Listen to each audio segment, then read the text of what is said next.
When I was 19, a woman named Alex hired me to watch her 7-year-old son, Brandon, for an evening.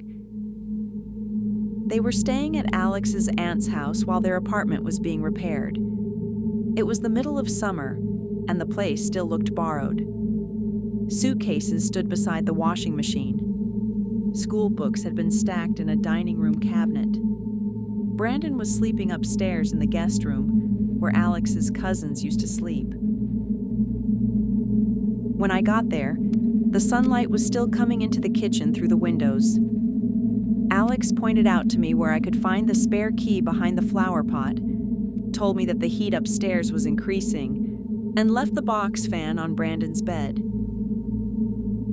He seemed embarrassed about needing a sitter. We ate pizza, watched a nature program, and played cards until the daylight began fading behind the houses.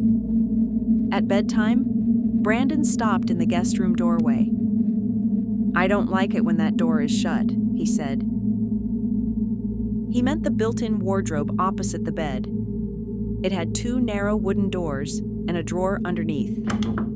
I opened both sides for him. There were winter coats, folded blankets, and several plastic storage bags. Nothing else. I told him unfamiliar rooms always seemed strange at night. He climbed into bed, and I left the wardrobe slightly open so he could see inside. About 20 minutes later, he came downstairs carrying his pillow. "Someone keeps changing how they're sitting," he said. I presumed that he meant the shadows from the fan. I walked him back upstairs and showed him how the coats moved each time there was some wind coming through the open window. He watched me explain it, then said, "That's not where the sound is." I asked where. He pointed toward the bottom of the wardrobe. I knelt and pulled open the drawer. It was empty except for an old bedsheet. I slid it shut and told him the house was probably settling. He didn't argue. This worried me more than anything. I stayed in the hallway until he lay down again. As I turned to leave, something inside the wardrobe made a short scraping sound. Not wood creaking, more like a shoe shifting carefully across the floor. Brandon whispered, "He does that when you talk." I picked him up and carried him into Alex's bedroom. The door had a lock. I turned it, sat Brandon behind the bed, and called her. At first, I said there might be an animal trapped upstairs.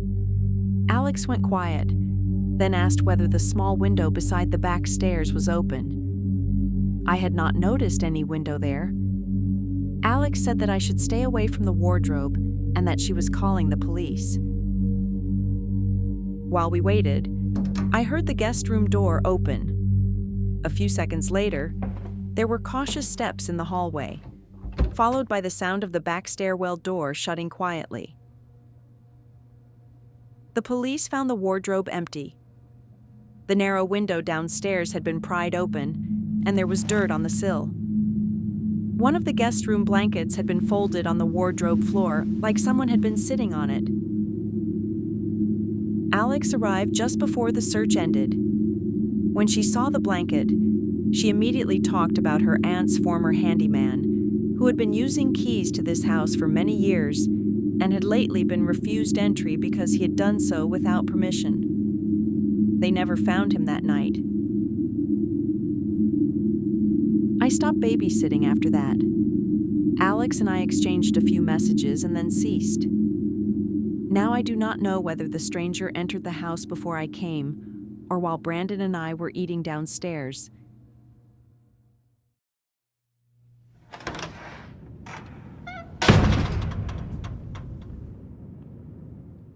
Like, share, subscribe.